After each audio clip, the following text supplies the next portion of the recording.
Rental Show. Amy, I am so excited that you're here with us today. You are a crowd favorite inside of the community. Continue to support all of our busy medical professionals, our busy docs, our busy attorneys, whatever they may be. You help them to really put on, I call it putting on the Ritz, Yes. And so we're just so grateful for all of the support that you've given us. What I love about working with you, Amy, is you give us all of the practical, and all of the reasonable ideas when it comes to designing our space for whether it's a luxury short-term rental or a higher end medium-term rental. You think outside of the box to make sure that we can accomplish our goals within our budget. And that is huge. So Yes. welcome, Amy. Thank you so much for your unwavering support, for always raising your hand and you say, you know what, I'm here to help. And I'm just so grateful that you are helping to create and curate this community of short-term rental, mid-term rental hosts that have their properties furnished and designed in such a sustainable way. Hint, hint, we can talk about. Yes. Yeah. Let's go And there. so, yeah, tell the people a little bit about yourself, Amy. Well, I have been in the real estate industry, if you will, since 2007. I was a home stager here in Metro Atlanta for 15 years. And I started kind of blending my business with short-term rental at the end of 2018, early 2019, when the Super Bowl was coming to Atlanta. And I had some property staged in near the stadium where they were going to hold the Super Bowl. And some investors came to me because that was my ideal client at the time, were investors or flippers, whatever word you know. And they approached me and asked if they could turn their stage homes into short-term rentals for, a week or so for the Super Bowl. And I didn't say no, but I didn't say yes. I said, let me just double check everything because staging is different than short-term rental design. Very different. It's a different industry. You're going from real estate to hospitality. I didn't know that at the time, but I do know that now. But I knew enough to make sure that I needed to whatever furniture I had in there had to be durable, and I didn't want anyone sleeping on beds that, were potentially not stable enough because staging again is different. In staging, they're not supposed to sleep on the beds. So I always used real furniture and I used real mattresses, which was always a win-win for me when I'm staging, because I always wanted to elevate, the spaces, and I didn't want to ever have anything fake. So I didn't have to worry about that. Ended up, I didn't have to change anything. Everything was fine and durable. And I said yes, modified my contract so I wasn't liable. That's important. And that was the beginning of my journey. And I started looking into it more. I started creating systems for myself, which have evolved over the years. And started calling myself a short-term rental designer because of that situation, and it just took off from there. And of course, working with you as part of my story, working at your home and helping you create that space for your Netflix show was also a part of that journey. And to me, pivoting toward the short-term rental industry as well. And as of August of last year, I do it 100%.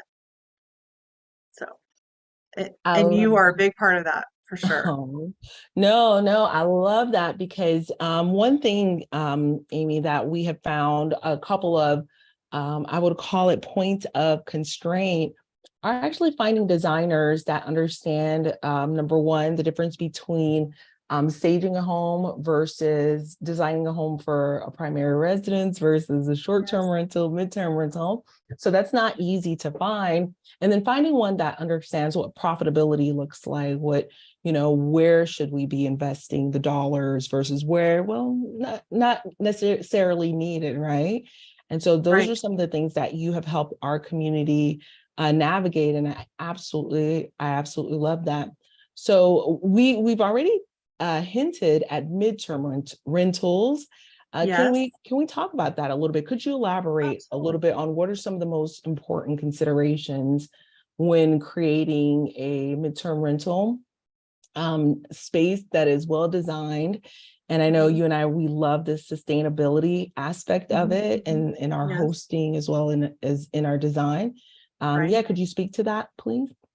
So without like giving my whole talk away at our Wellness conference we're going to be doing, I would like to say that, obviously midterm is a variation of short-term rental.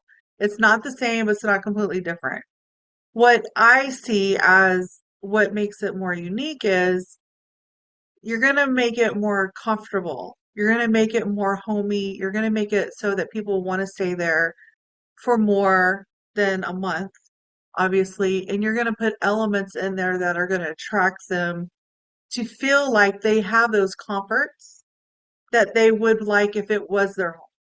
So that's the mindset. You want to have some of that similar to, again, in short-term rental.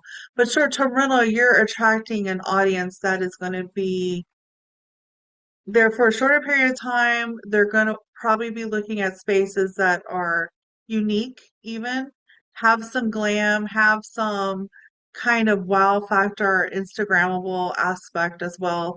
With midterm rental, you can have cute, you can have themes. I actually might be working on one here in the near future with a theme. Uh, but it doesn't have to have that wow factor per se. It has to be comfortable. It has to be safe in a place that's safe where the people will want to go. And I always like to make sure, I know Rachel likes to add this too. It should be pet friendly because people who are traveling for work or whatever, they may want to bring their pets, and just making sure you're paying attention to those details and thinking about that demographic. One thing I really succeeded well in staging was, and I learned this early on, and I think you call it, my Southern just came out. You call it avatars, right? Yeah. In the real estate world, they're called target demographics. So who is the demographic or who's the avatar? And I always staged based on that mentality. It's scientific as well, it's psychological.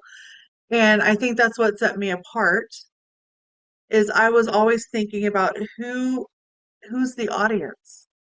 It also helped that I used to teach high school and middle school drama.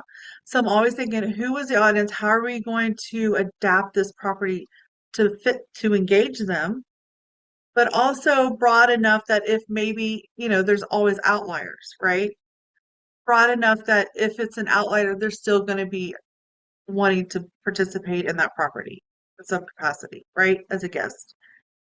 So that's my mindset. And I also am very focused on durability and quality. Anything that touches the body.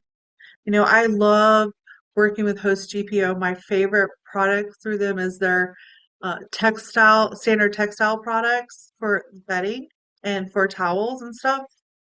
I've gotten huge compliments from my owners, from own reviews and things like that. Their cleaners are like, this is the best materials that we've ever seen or ever worked with in bedding.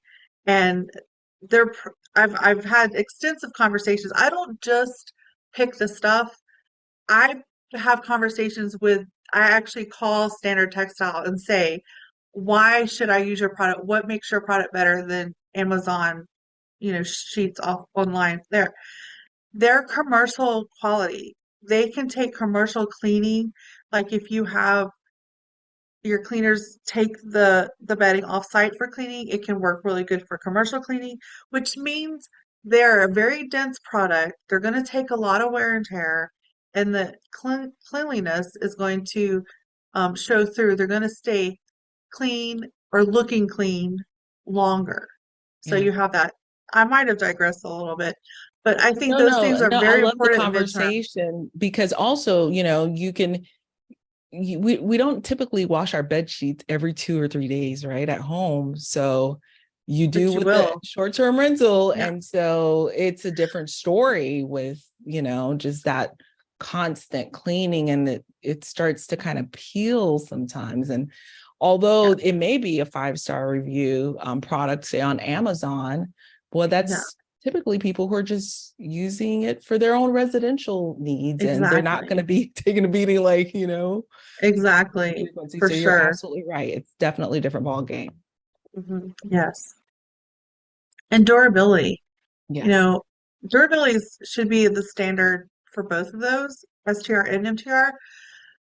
But if you are going to have people coming and going is one thing. They're not going to notice things as much because you know, they may be traveling and having adventures during the day and just come home. They're so tired. They don't care what they're sleeping on, to be honest. They're like, I just want to sleep. Midterm rentals, I'm thinking of that nurse. If a nurse is your client, they could be working 12-hour shifts, maybe 15-hour shifts. They're going to want to come home and melt into their bed and just have a place where they can just relax and recoup. And I want that space to be something where, and the materials around them to be something that is going to be inviting that rest and that recouping. It's very important to me. I love that. I love that. So as far as when it comes to, one second. Okay, so I know we did speak about the durability. Could we talk a little bit more about sustainability and, hosting with sustainability in mind? Because I do believe that having an eco-friendly short-term rental is not only woo-woo, but Yeah. I have guests who speak to it. They like that. It's actually something that is marketable. Can I grab something real fast? Grab something. Okay. It's kind of cool that you're asking about that because I just read a book about it. It's called Eco-Friendly Design, Sustainable Practices for Environmentally Conscious Short-Term Rentals. But I also believe it could be mid-term rentals. So Yeah. it's not just focused on that, but Hmm. it is, it's like $20 on Amazon. I didn't make it super expensive because I wanted it to be something that, more of a checklist. There's a checklist in the back of it. So I wanted to make I sure love it was that. something that people, as they're thinking through, even before they buy a property, they have this in their mindset so they can, as they're looking at properties and thinking at things, they're like, okay, so this is something I need to think about, and this, and this. So when it comes to eco-friendly, it can be on any level. It's not just the furniture and the aesthetics. It can be having solar panels, having the right washer and dryer that is going to be more conserve energy more, water efficiency, all that. It can be how you're handling the waste and the recycling of the property, Mm. you know, all that. The landscaping, how is it a landscape that is going to be sustainable through the different types of weather, drought, whatnot? Do you have it what's the term I'm thinking of? How it's oh, I can't think of the term. The The how the irrigation what or the irrigation, how the okay. water and everything Yeah. flows, and is it going to be in a way that it's compromising, or is it something that maybe you could put a river rock or dry riverbed in and it looks Mm. beautiful, it's Hmm. organic, Hmm. I love. and it will help carry the water away from the house or towards something um, specific. And all those things are ways to be sustainable. So anything in the house you can look at and say, is that sustainable or not? The flooring, there's special flooring. Bamboo flooring is really good, but there's also pet-friendly flooring. We had to do a lot of research I did a property um, in the Poconos. It was occupied, meaning that they already had furniture, but they were just wanting to update some things, and the flooring was one of them. And it was really important to this host that the flooring be eco-friendly, but also pet friendly. So Wow. there are those options out there. You have to look for them, but that is part of that as well, right? The mattresses, the bedding, the linens, those can all be eco-friendly as well. And how you look at those. And there's some mattresses that are more eco-friendly than others based on the material. So that's, very important as well. I love that. And so one thing that we added to our bathrooms were the switches that are motion censored. Yes, So that is one of the, exactly. small ways that we're able to do that during the remodel portion of the property. So if someone leaves and forgets to turn a light out, Yep. it'll turn off probably what you have a 5-minute timer or something based on the motion. Yep. So it's built into it, whatever it's built into, and then you Exactly. have that's taken care of. And Yeah. that actually is super awesome for MTRs and STRs because you never know the habits of your guest. Hmm. And when they leave, are they turning off the lights behind them? Who You don't knows? know. My But kids now don't. you don't So have to even worry about it. You don't have to worry about it. exactly, exactly. So let me ask you the question about eco-friendly design for sustainable and environmentally friendly short-term rentals, the book. So what Mhm. inspired you to write this book? Well, honestly, that project that I was working on with the flooring kind of inspired it because I hadn't thought about it to the depth that I had to consider with that project. I mean, and I didn't realize all the ways you could be eco-friendly. It isn't just like saying we're eco-friendly, it's the paint. Like Mm, the backdrop paint that's also on Host GPO, it's great. It's a good product for that. And I actually kind of recommend it now more than Sherwin-Williams. Don't tell Sherwin-Williams that. But I I love love it. it. It's the lighting, the type of light bulbs you use, the type of switches, and whether or not they will turn off automatically or not. It is the water faucet, the toilet, all those things. Anything that uses a renewable or a resource like water, gas, electricity, fire, whatever, there's an opportunity for it to be eco-friendly.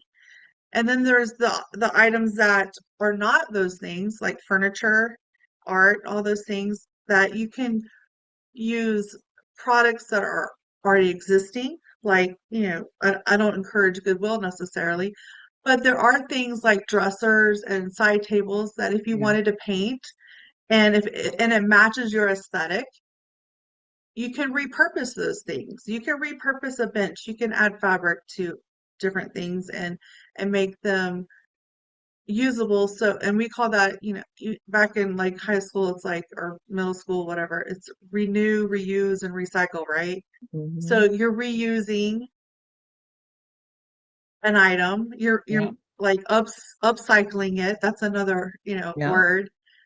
So there are ways to kind of like put an imprint on everything you're doing in your Hmm. midterm rentals or short-term rentals to make it eco-friendly. Awesome. I love that. And I really love the direction we're going in. And so, Mhm. for those of you who will be attending the Midterm Rental Wealth Retreat, we will have the amazing Amy there with us live and in person. And yeah, in the flesh and imparting upon us detailed knowledge on the design of the space where we will be staying. In addition, the design of what is Yeah, working right now with midterm rentals. So I'm excited for that. yeah, yeah. Awesome. I have. I'll go Go ahead. ahead. Nope, you go. I was gonna say I have. I want to create. If I could duplicate myself, that would be, win-win or scary, however you want to look at it. But I have acquired so much knowledge over the Yeah. years, and it's really hard for me to like put it out there, but I am always using that knowledge in my designs. Yeah. And I do want to stress, I think for midterm rentals, short-term rentals, whatever it is, liability and durability are the key to your success. It will eliminate negative reviews. It will protect you. And I am always thinking consciously in every aspect of the liability of you and your property and making sure that you can take that deep breath. No one's going to get hurt. Nothing's going to break with normal use. I mean, if someone does something crazy, I don't have control over that. But normal stuff, you're gonna have that confidence that you're gonna be protected. And in the medical field, I know liability is very important. So I want to translate that also for you to have confidence into your properties. I love that. I absolutely love that. And that is something that is near and dear to us, like mitigating risk, Hmm. with the liability. And so something that we often forget, we're thinking umbrella insurance, we're thinking different policies, but you're absolutely right. The furnishings can provide a It's bit of, assurance. yes, it is I'm giving you assurance. assurance. Yes, I absolutely love it. So as we wrap up, Amy, what are some words of wisdom that you can impart upon our community in terms of, what are some recent lessons that you have seen turn the light bulb on for members in the community or any of the clients that you've worked with lately that we can, be thinking about? Yeah. So one thing that I have learned, and it does depend on your location too. You could be in a situation where you may have poor contractors reliability. You may not know it until you're into it. One thing I recommend and I like to do, and it's very successful. I have some clients that will have me come in before they even purchase a property, and they will ask me to maybe they've toned it down because I don't want to be there and look at 50 properties, but maybe they've honed it down to two or three. We could spend a day going through those properties. I can analyze them. I can say, hey, this house needs cosmetic stuff. You don't have to worry about those contractors so much if you just need a painter and someone that can like change out a handyman or something kind of thing. Those are typically a dime a dozen. Most people can do those things. So it'll get you started faster, making money faster. That investment Oh, yeah. starts, becoming an actual investment. And so that is something that I think a lot of people forget is that my experience, especially working with investors, where I was always at the property prior to anything happening, I have that experience. I can help you budget friendly redo a kitchen or a bathroom or this crazy nook where you may have this weird kitchen pipe sticking out of nowhere and turn it into something that will create value, not only perceived value, but actual value, so that you can make money off of that instead of losing money off of of something like that. And my philosophy is if people are asking more questions than there are answers, we have to fix it. Yeah. So I fix it and I answer the questions for them, and it creates a space that is 5 star. Oh, I love that. I love that. And you're right. Sometimes the feedback of your of your people is exactly the thing you need to pivot shift that specific property. Yeah. So, Amy, oh my goodness, thank you so much for all of the value again that you pour into our community week after week after week. Can you give us and I'll share it in the show notes, but give us all the places that we can follow you to make sure that the Oh my community goodness. is aware. Oh, please follow me on Instagram, vacation rental in a box. Vacation rental in a box Mhm. is my Instagram handle. Also, I have that Facebook page. Yep, Same. I love it. And that might be it. Okay. Yeah, and we'll add all your links Yeah. as well, Amy. So again, thank you. I look forward to seeing you in Yes. beautiful Park City, Utah. And I thank you so much Yes. for being a proud My pleasure. sponsor of the event as well and continuing to support the community. And so as we wrap up, I'd love to leave the listeners with just a thought. So my thought is with every change, we have an opportunity to begin that with just a simple decision to act. Right. And so I'm from the mindset of education. Education is the key. And I'm always learning. I get that. And this is going to sound counterintuitive, but there comes a time where, you know, you have the resources, you have the education, you have the community, you have the network that you need. Take action. It's when we took massive action is when we started to see, you know, the difference in our lives and how we're able to, you know, shape our lives. So that's what I would love to leave you with, is take massive action. The time is now. There's still opportunities out there. And so with that being said, I thank you all so much. Amy, thank you for continuing to inspire. And thank you for believing in your potential and the potential of what, you know, we have put together in the community. And I, again, cannot wait to see you. I love you, girl. And I will see you soon. Right.